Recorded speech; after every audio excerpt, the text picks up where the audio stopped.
বাংলাদেশের স্বাধীনতার পর প্রথমবারের মতো পাকিস্তানের করাচি থেকে কন্টেইনার বহনকারী জাহাজ সরাসরি এসে ভিড়েছে বাংলাদেশের চট্টগ্রাম বন্দরে।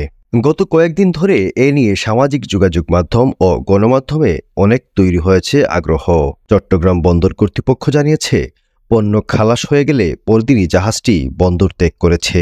পাকিস্তানের করাচি থেকে ছেড়ে আসা MV ইউয়ান জিয়ান ফাজং নামের এই জাহাজটি গত 13ই নভেম্বর চট্টগ্রাম বন্দরে এসে ভিড়েছিল।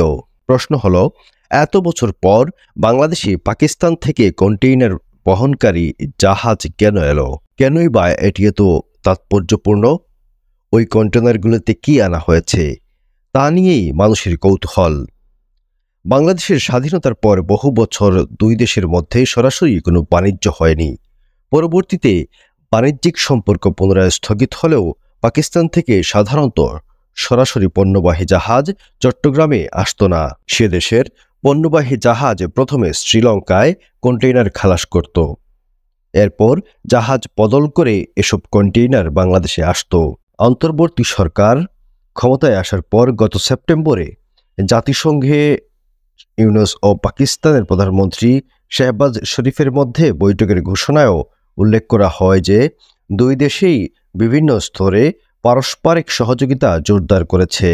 এসবের মাঝে নতুন করে এই জাহাজ ফেরানোর খবর সামাজিক যোগাযোগ মাধ্যমে ও গণমাধ্যমে অনেক তৈরি হয়েছে আগ্রহ। পাকিস্তান থেকে কন্টেইনারবাহী একটি জাহাজ সরাসরি বাংলাদেশে আসার খবর প্রকাশ পাওয়ার পর এ নিয়ে বাংলাদেশ ও পাকিস্তানে বেশ আগ্রহ তৈরি হয়েছে। চট্টগ্রাম কাস্টমস হাউসের উপকমিশনার মোহাম্মদ সাইদুর রহমান জানিয়েছেন, ফ্যাব্রিক্স, চুনাপাথর, সোডা অ্যাশ, পেঁয়াজ, ম্যাগনেসিয়াম কার্বনেট, ডলোমাইট সহ অন্যান্য পণ্য এসেছে। এসব পণ্যের ওজন 6,337 টন। এর মধ্যে 115 কন্টেইনার রয়েছে সোডা অ্যাশ, ডলোমাইট রয়েছে 46টি কন্টেইনারে। কাস্টম কর্মকর্তারা জানিয়েছেন, কন্টেইনারগুলোর মধ্যে বেশিরভাগই টেক্সটাইল শিল্পের কাঁচামাল। এর মধ্যে আরও আছে কাঁচ শিল্পের কাঁচামাল, গাড়ির যন্ত্রাংশ, রং, কাঁচামাল, কাপড়। 42টি কন্টেইনারে রয়েছে পেঁয়াজ, 14টি কন্টেইনারে রয়েছে আলু। এসব পণ্য আমদানি করেছে বাংলাদেশের আজিক গ্লাস কারখানা, Pacific jeans, square pharmaceuticals, Nasir glass, X ceramics, Hafiz corporation, MR tradings ইত্যাদি প্রতিষ্ঠান।